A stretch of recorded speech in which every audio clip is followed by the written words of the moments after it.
For number 12, we're asked to find the absolute maximum value and the absolute minimum value, if any, of the function. So here we have g of t equals 25 minus t squared. Notice that this particular function is unbounded.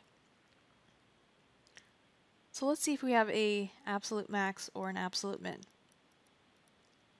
So we're going to find the first derivative, so that would be negative 2t. And we're going to set the first derivative equal to 0, or look for where the first derivative is undefined.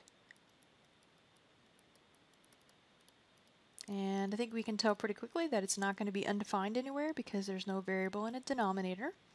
So we'll just look for where the first derivative equals 0. We'll divide both sides by negative 2, and we get t equals 0. Since the graph is unbounded, let's think about what the graph of this would look like. This would be an upside down parabola. So the graph is concave down everywhere for this graph. So for the entire graph, we're concave down.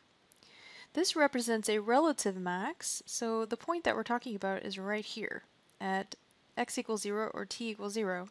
And the y value of that point, if we put that into the function, 25 minus 0 squared would be 25.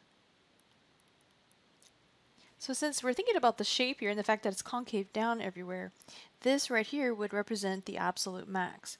So the maximum value occurs at this point, 0, 25, and 25 would be called the absolute maximum value of the function. So the absolute highest point and the tallest y value would be 25. And this is the point at which that maximum value occurs. We have no absolute minimum value because the region is not bounded. We go down forever toward negative infinity, so there is no absolute minimum.